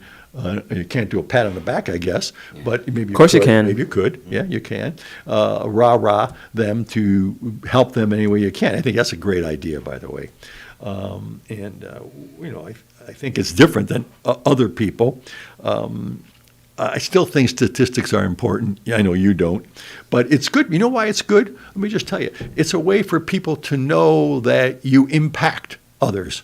You know, and we all need to, like, what am I doing if I'm not helping? Well, you're doing because it's altruistic. Well, yeah, I want to be altruistic, but how much help are you really helping people? Remember all the not-for-profits that have all the hierarchies that we talked Exactly, about? yeah. Who do they help? I don't know who they help. They say they help, but 97% of the revenue they generate goes to the bureaucrats. Exactly. I'm just saying. I don't know if that's true. I'm just Yeah. being silly about it or negative. But then there are other organizations that give a lot of food and help people, like the one over on Clinton Avenue, where they have Samani that with the blue fridge he was where talking they have about. the Blue refrigerator. fridge, yeah, that's great. Yeah, that's nice. And I put stuff in there, and then you got some other character who comes and raids it and takes all the food. That's right. And that's really sad. Or that person fed themselves for a long time and then Or sold it and made money on it. well, then maybe they use the money to feed their kids. I mean, but then Or they just bought drugs. well, then if they got drug money that way, then they didn't rob someone. I mean, there's They'll have a contour for everything. there's I don't mind. I'm just saying the spin that we put on it. This No, is I why think it's language good that is it's- really important. I think that if somebody were on your site and they are negative, you I'm sure you dress them down or you correct them or do something else. And that's how I feel about that refrigerator, which I think is a great idea, that people come and steal all the food. That's wrong. And they should be dressed down, not that they. How can you steal from a free fridge? Because other people can't get food afterwards. Other people walk up behind them and there's no food left. But then we have enough food. It's called gluttony. So If they eat it all. a deadly sin. So it is about a moral system in a kind Of of course way. it is about. What is yours? Yeah. Yours is a moral system too. No, it's not. I'm sorry. What is it? It's a practice of. Oh, another word. Well, it's literally not a moral system. You got somebody calling in? We got a caller calling in. Oh, snap. There you go. Hello, caller. Good morning. Good morning. My name's Vincent. I've lived in Kingston my whole life. You what? Okay, hi, King. Kingston. Good, Vincent. Go ahead. I'm legally blind, Uh-huh. and I'm still going along, my brother. Missing morning. 12 feet of small intestine. You really got to catch up to reality. I'm not speaking to anyone in particular. You can't change it. But that fridge feeds people. I and agree. it's real hard to steal free food. I bet every one of you there could donate 4 refrigerators today to feed the person that needs to steal it, needs that amount of food. True. I guarantee it. True. You know how many times I can afford to fill that fridge? How many times? 3, 4 times. Because the food stamps kept this man alive while he was homeless the last 2 years. You think I didn't eat from that fridge? That's a great thing to do. That's reality. And as far as death, yeah, it's gonna happen to us all. Vincent, And nobody's these people that are dying on Vincent, drugs, they Yeah, need a the- little bit of help and understanding. Vincent, no one's, we're not objecting to the, I wasn't objecting to the refrigerator. I was objecting to how I wasn't objecting at all. I was supporting how good it is, and we were trying to make a point. It was an But there's analogy. bad It was, people that are going to steal the food. You just got to stop making everyone the enemy, man. We're all the same person. well, thank you for correcting me. I appreciate that. No, I don't feel like correcting you. you know, I really got a sense of community, which I never had growing up in Kingston, mind you. Well, good. But being homeless and the way people are, People's Place, Tilda's Kitchen, I love living here. So do we. I'm So do never I. going to leave. I can't afford to live here. You all know that, right? That's right. Good for you, man. Well, we appreciate your input. Thank you. Yeah, thanks. Yes, thank you for listening. It You're just a good we all man. got to take care of each other, and the smallest ways count the most. Thank you for your call. yeah. Appreciate. Thank you. God bless. So, see, that's what happens when my statement got taken out of context from my vantage point. From Vincent's point, it wasn't out of context. It was a negative, which I didn't mean it to be, by the way. But many people say those types of things about the fridge, right? That Well, I just people used that are- example. Yeah, It was a bad example, maybe. It's a I really don't know. common. It's a common belief that people are stealing from the fridge or that Or they're taking taking too too much, much. yeah. Yeah. So it's a super common idea, and we definitely want to replace that with a sense that, well, that means that there's more space for other people to give. You know. That's good. That's a good thought. Maybe have more like, I don't know, like how it is. You know, my wife brought food there numerous times. She makes things and I even put it over there. I don't know is there someone there policing it? You know what I mean? Or it's just, hey, the refrigerator, go take what you want. I don't even know if there's someone over there like, this is the fridge and this is the guy. No, there's nobody there. Yeah, exactly. So I maybe- put stuff in, no one's there. I mean, I think Clinton Avenue Church sponsors it, and Joe Greenberg is someone who has it just recently got helped it get fixed because it had A an new fridge, electrical yeah. problem. I think he's the main I was gonna say we need a administrator new over fridge there. then, huh? But his job They actually isn't fixed it or did something, to yeah. police. You know, his job isn't to say, okay, you get this much. That's not. Again, it's similar in feel to mutual aid. That's good. Well, anyhow, let's get back to you. Okay.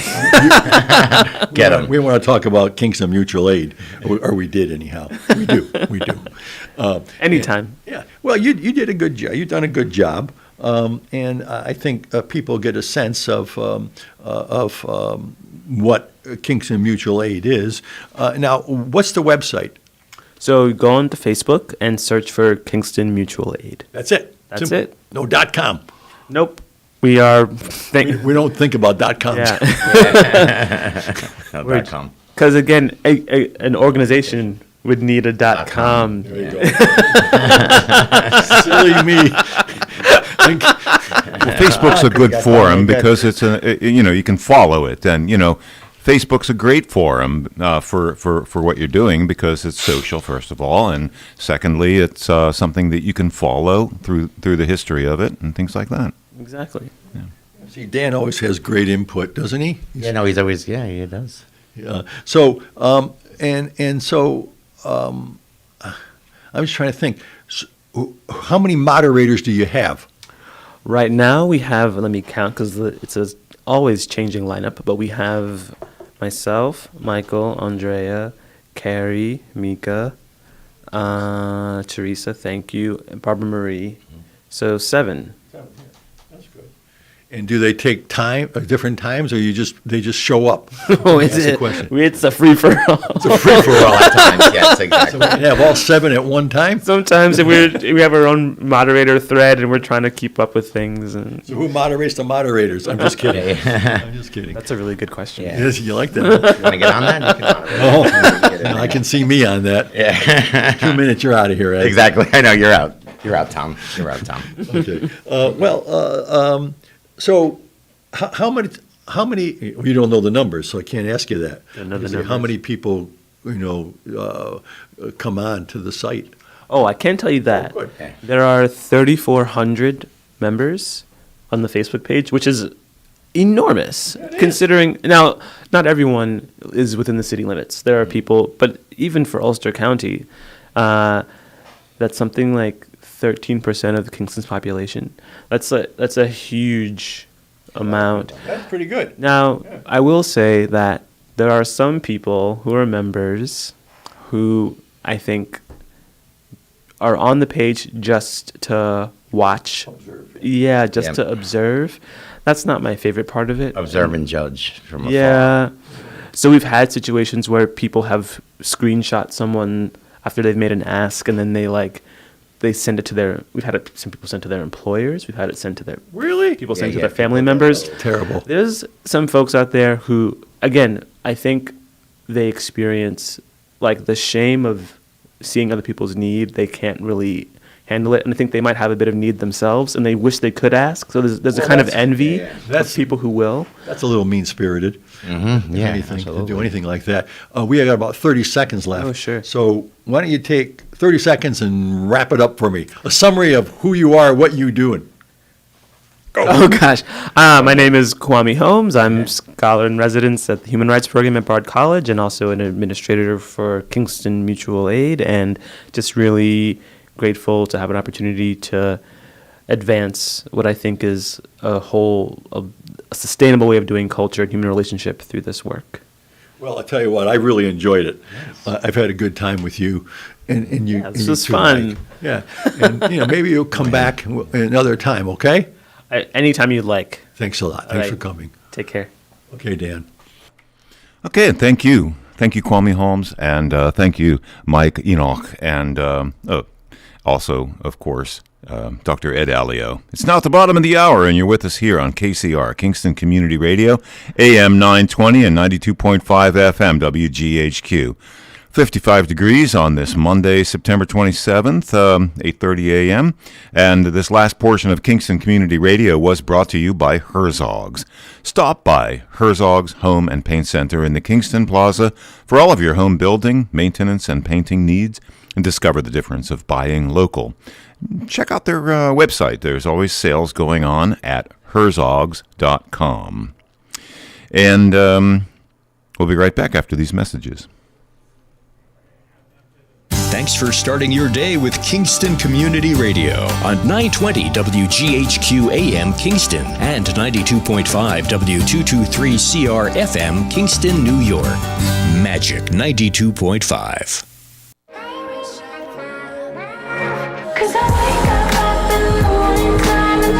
Hey, I'm Haley Kiyoko, and I know what it's like to struggle with mental health issues. If you have a friend that's going through a tough time, now is the perfect moment to reach out. Learn how to start the conversation at seizetheawkward.org. Brought to you by the Ad Council, the American Foundation for Suicide Prevention, and the JED Foundation. If you came across someone struggling with hunger, how would you recognize them? By their clothes, their age, the way they speak. Hunger can be hard to recognize. Learn why at IamHungerInAmerica.org. Brought to you by Feeding America, 200 Food Banks Strong, and the Ad Council. Crispy, blazed, toasty, faded, lit. No matter what you call it, if you're high, you're too high to drive. Brought to you by NHTSA and the Ad Council. Hi, this is Eleanor Arrow from the town of Ulster, and I support Kingston Community Radio, and so should you.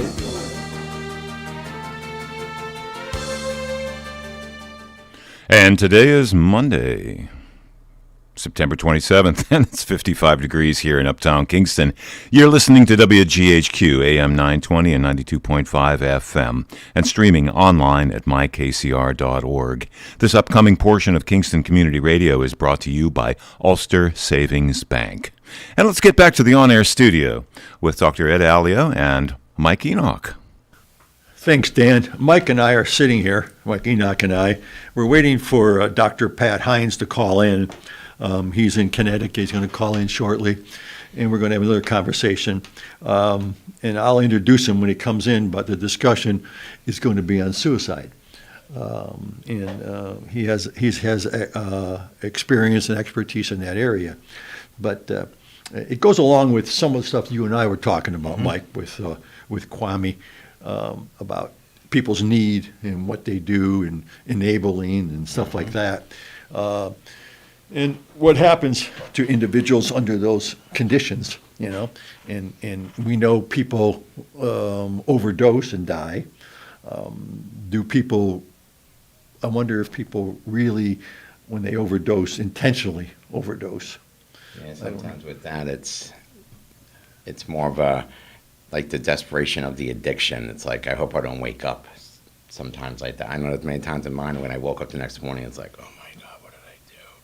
Yeah. So the remorse each morning. So if you do this, maybe I won't wake up, maybe I will, and it's a safe way out because you don't got to be accountable. Huh, that's interesting. Yeah, I never think of those things, so that's always good information about addiction and stuff like that. Yeah, with the ones that die from that way, but it's other people with mental health, with suicide, and there's totally other reasons why they're doing it. If they can. One of the questions I have for Dr. Hines is, he mentioned it when I talked to him, is on why do people commit suicide, and what are the different causes what are the causations for them to do the act of suicide? Exactly, to get to that point where that's the only answer. And they're not always the same. It's not always depression. It's not always whatever, So we'll figure that out. In the meantime, we had a good discussion with Kwame, I thought. Yeah, no, that was definitely good. And like I was telling you beforehand, like when we were talking about, because it's similar, it's with the community and helping the community where the government service is lacking at times, like the Ryan House, which opened up this weekend. Oh, yeah, that's good. We talked with the Ryan House, and that's a alcohol and drug facility, not-for-profit, and they don't take insurance. That was, I'm glad it opened. I'm interested to see how it functions. No, exactly. It's a real nice spot, too. We were in there. He's on. Dr. Hines, are you there? I am here. Hey, right, well, this is Dr. Patrick Hines. He's a friend and colleague of mine over the years. Dr. Hines is a psychiatric social worker. How are you doing today, Pat? Just fine, thanks. Tell our audience a little bit about your background, would you please? Sure. Well, no, I worked in a lot of psychiatric settings. That was in Michigan, in New York, in several places, and then finally, when I moved closer to here where I live now, I was at the Institute of Living. So these were a lot of places, and so there was a lot of issues that had to do with suicide. But I will tell you that there was not a lot of training about suicide issues, but I was very active with this stuff, and so why don't you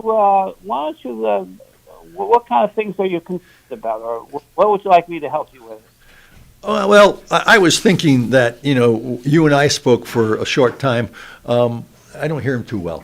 You and I talked a little bit about why people commit suicide, what are the causes of it, and how prevalent is it, what age groups do it, is there a gender difference, all those different things, which most people know nothing about.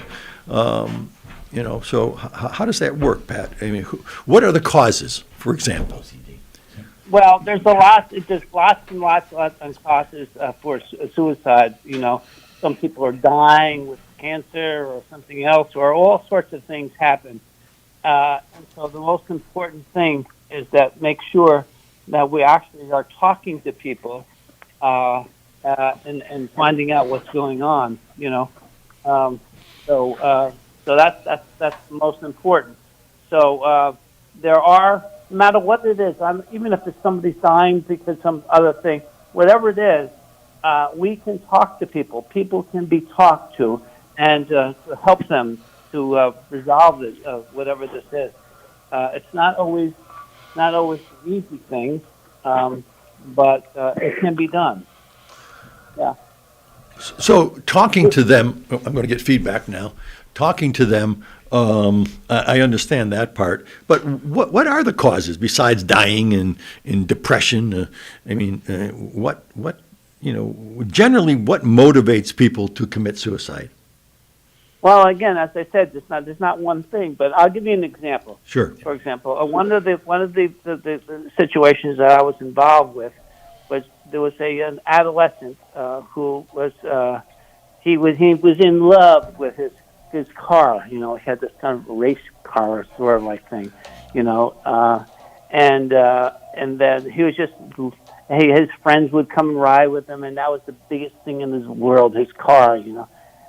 And then he and somebody else got caught doing some kind of drug thing in the car, and his license was moved, and he killed himself. That was it. This was his life. That's what it was like to him. This was like my life, you know. So it's really important then that we pay attention. If someone's having a problem, sometimes they will not say something, but we need to reach out and say, you know, Ed, what's going on? You know, you're my friend, or I'm a therapist, or whatever. And how about we talk about this? You know, that kind of thing. So it's not simple. There's a whole bunch of reasons why people might want to do these things. And I worked, as I just said, in a number of places, and there are all sorts of things that are different. The most important thing is that we have to be able to talk to people with the idea that I can talk to you, and we can try to figure out what to do. It doesn't have to be this bad. Well, you know, Pat, Dr. Hines, you know, when we talk about talking to people, it appears to me, based on, you know, what I see in society, people hesitate about confronting individuals about what they worry about. Like parents, you know their kid is isolated, knows he's hanging out with the wrong person, knows they're doing drugs or might be doing drugs, and they don't talk to them. They kind of like ignore it and hope it'll get better. So where does the talking come in? How do you get them to talk? The kids directly, you mean? No, the parents or the observer. Oh, the parents.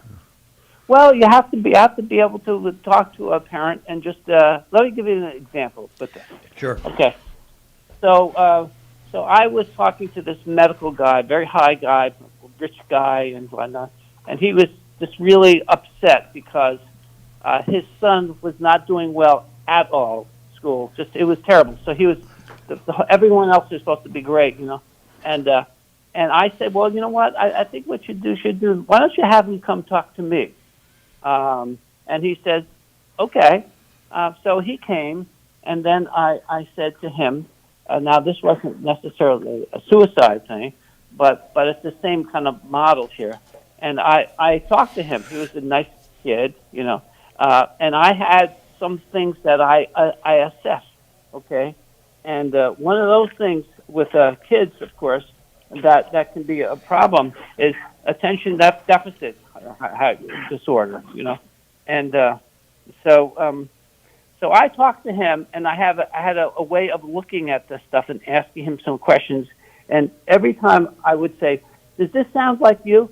Oh, yeah, big time. How about this one, a little bit? No, this is the... So when that happened, I met with the father then, who is a medical person, and he didn't like the idea that medicine, giving him any kind of medicine. And I said, in this case, it's wrong, because he has this attention deficit disorder, and this one medicine here can change his life. He said, are you serious? I said, I am serious. Okay. Months later, I bumped into him in Hartford, where I work, and he said, this is incredible. He has now finished his high school, and he's down in a college in Washington, and it's unbelievable. You see, so that's the kind of situation where you have to figure out, okay, what do we got here? In this case, it was a kid, okay, a father who was really not, ready to do that.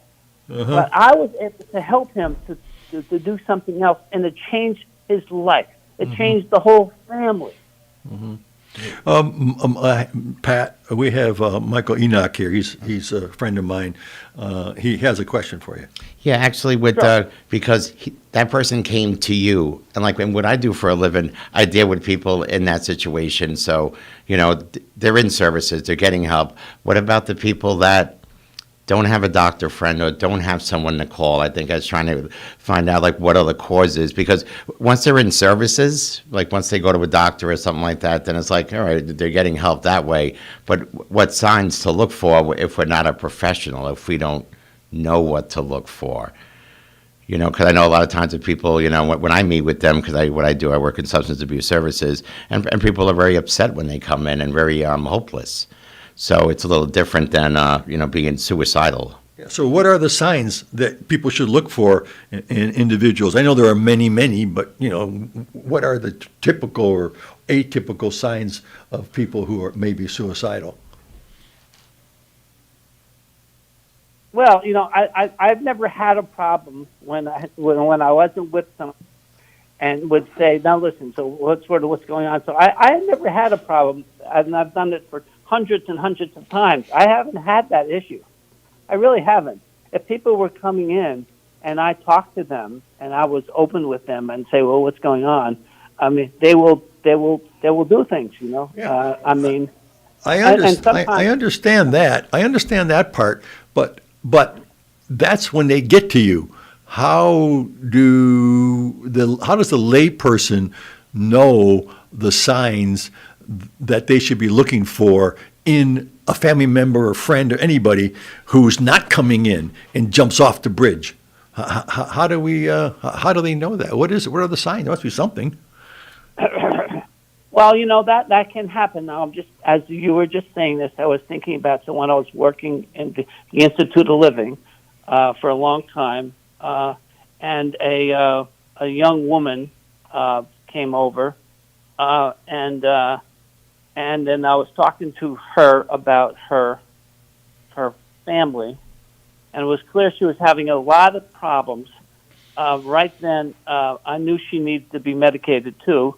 And then I decided, you know what, I can't get any idea about what's going on in this family here. And I said, well, you know what, how about you and I take a walk, because you're going to go back into your house pretty soon anyway, in a few hours, right? She said, yes. I said, do you mind if I actually go talk to them? And she said, no, I don't mind. I think they would like that. I said, okay, And so then because I was thinking, you know what, you never know what's going to be there. So I did this a number of times when I actually got to a home. And so this particular one was, we got there, I opened up the door, and then on this big table, it's piled all over the place with $20 bills.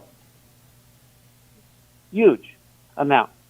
And this got all, this was a whole crazy thing, because it turns out that the son got some problems down in the South, and the person who was working this stuff said, well, I could get him out down in, whatever it was, Georgia, I think. But you need to give us these $20 bills. So there were crazy things going on in that house, So sometimes you just have to try to see if you can beat people, Yeah. Okay.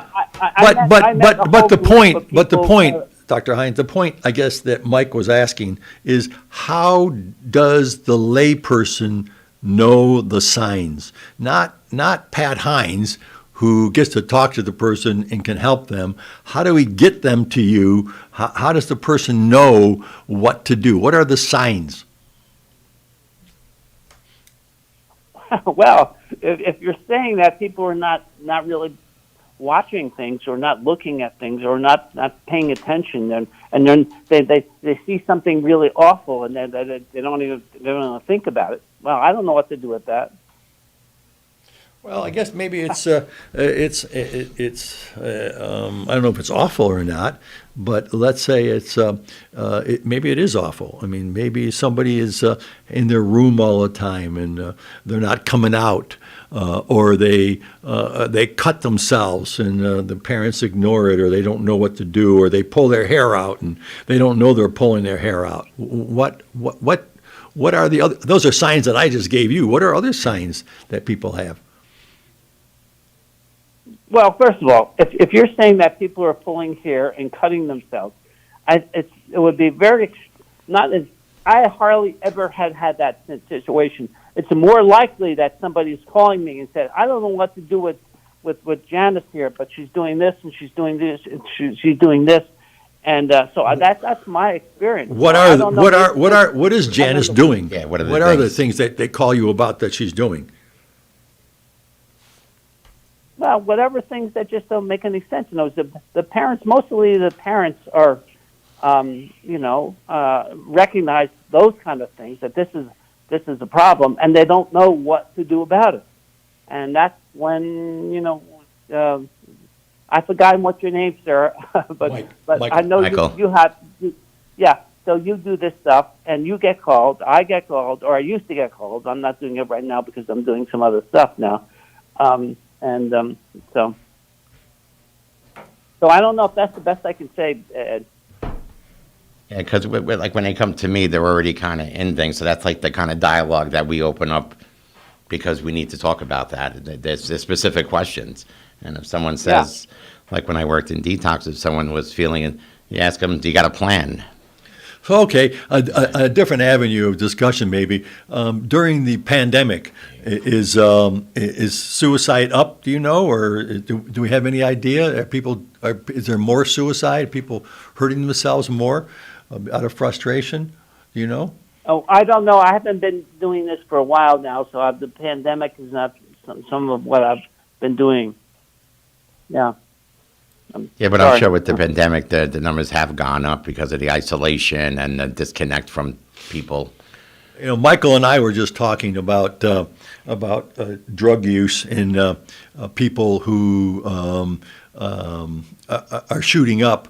And one of the things that Michael mentioned was that sometimes they shoot up. How do you say it, Michael? They shoot up with the idea that maybe I won't wake up. Maybe I won't wake up. And it'll be okay, because at that moment, with the desperation they're feeling and the hopelessness of the addiction, rather than jumping off a roof or shooting himself in the head, stick a needle in your arm, there's probably fentanyl in it, maybe I'll just die. How to be aware of those feelings of hopelessness, that maybe, not like someone's going to walk down the street and say they're feeling hopeless, or my life is not what I wanted it to be, because we certainly don't know what's in people's heads. You know, with suicide awareness, well, what does that actually mean? How do we be aware of it? Well, yeah, I mean, that was certainly something that I was involved with that many, many, many times. So yes, and then you have to address it. You know, I guess the awareness factor is something that people need to be more educated about, so they are aware of individuals who are in crisis and don't even know it, and then they do something like hurt themselves or shoot themselves or jump off a bridge. It happens all the time. Mm-hmm. And what are the signs? You know, I mean, like we have a bridge here that's pretty famous, and at least a couple of times a year or more, people do a header off of that bridge, which is really sad. But, you know, there must be, other people must have known something. I mean, they don't all leave letters. They don't leave letters to their family saying why they did it. They just do it. And they go like, why? What happened? What happened? You know, I mean, what were the signs that we missed? At the Institute of Living where I worked, because it had a thing, well, first of all, it was a very unusual place. Because at that time, for a long time, nobody had to even pay anything. Okay, people called up, and then I, for example, one of the people would talk to them, and I would see them. They would come in, and there was no cost. So a lot of people were coming in, and they were. It was amazing how open people were big there.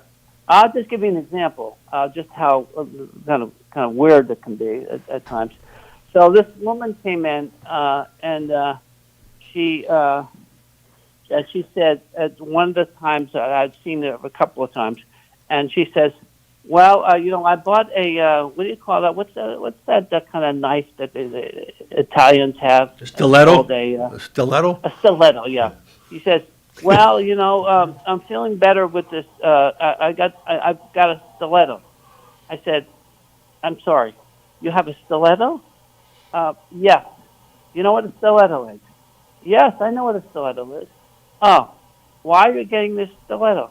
Well, this guy that they started living together, he's a big guy, and he will snap his finger, she was saying, and she's supposed to go to get beer there, and she was just getting angrier. I said, so what are you thinking about doing with the stiletto? Well, I'm thinking about he'll sit down, I'll give him the beer, and I'll walk behind him, then I'm going to stab him through his neck. Yeah, that's what she said. I said, well, okay. All right, there's a problem here for me, because I'm actually trying to help you, you know.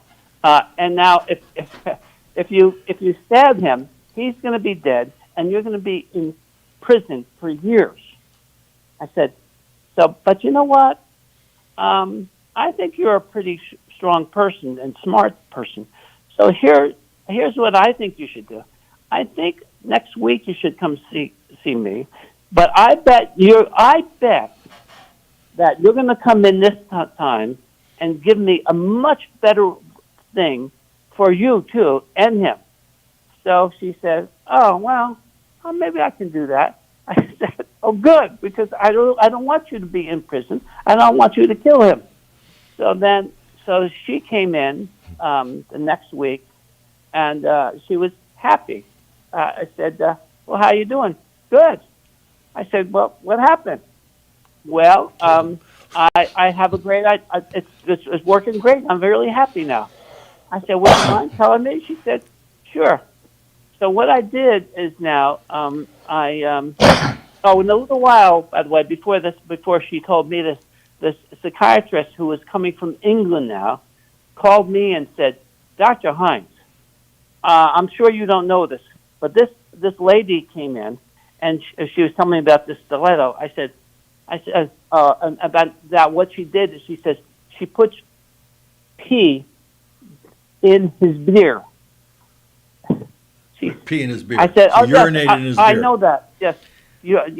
So she urinates in the thing.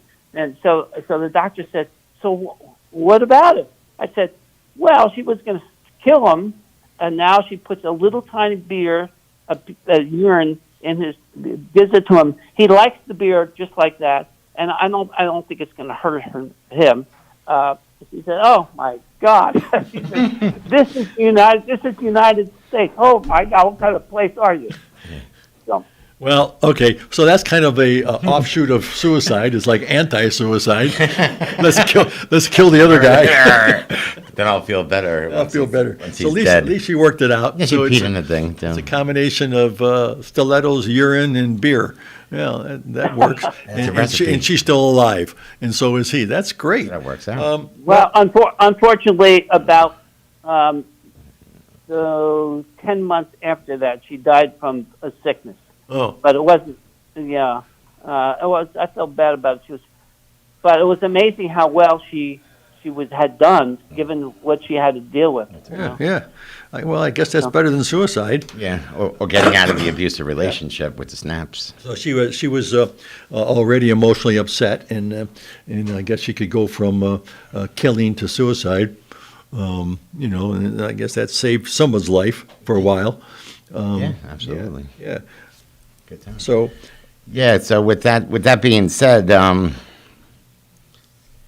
that person would rather need more assistance with, because it seems like there was a core issue there, and that issue was maybe abuse. If the guy's snapping, get my beer. Right. Maybe it's emotional abuse. So that's definitely something that can trigger something. Okay. Listen, Dr. Hines, we have about 30 seconds left, and you have a pearl to leave us with? Suicide pearl. Suicide pearl. What do I think bottom line is there are suicide hotlines, right? Sometimes, yes. We started that years ago, and does it work? So yes. Is it busy? It can be. Yeah, busy. What's Okay. that? I said, was it busy? The suicide prevention hotlines. Not terribly busy, but it happens. Okay. I did a lot of that training with people. Uh-huh. Well, it's an interesting topic. I thought this month was Suicide Prevention Month, but I don't know that. Is that right? Yes. Yeah. Well, nowadays everything's a day now. Yeah, a day, not a month. Everything's a month a day. Yeah. So it's a good topic. We appreciate your calling in, and we'll do it again sometime. Okay? Well, I hope it was okay, but so yes, absolutely. Anytime you want me to talk to you, I'll gladly do it. Okay. We'll talk to you later. Thanks a lot, Dr. Hines, Patrick Hines. Okay. Take care. Bye-bye. Bye-bye. Yeah, I believe October. Thank you. And this has been Medical Monday. Monday, September 27th, and 59 degrees now here in Uptown Kingston. And this last portion of Kingston Community Radio was brought to you by Ulster Savings Bank. Many locations throughout the Mid-Hudson Valley, one right near you. Thank you for sharing the morning with us and participating in Kingston Community Radio, KCR AM 920, 92.5 FM, and streaming online at mykcr.org. Talk radio at its best, inspired discussions of, by, and for the community. We invite you to keep up with us every weekday, 7 to 9 a.m. And until tomorrow for a terrific Tuesday, we wish you every success in growing and developing Kingston and all our neighboring communities. We now return you to Magic 92.5. GHQ AM Kingston and 92.5 W223CR FM Kingston, New York. We're streaming through our website, WGHQ.FM.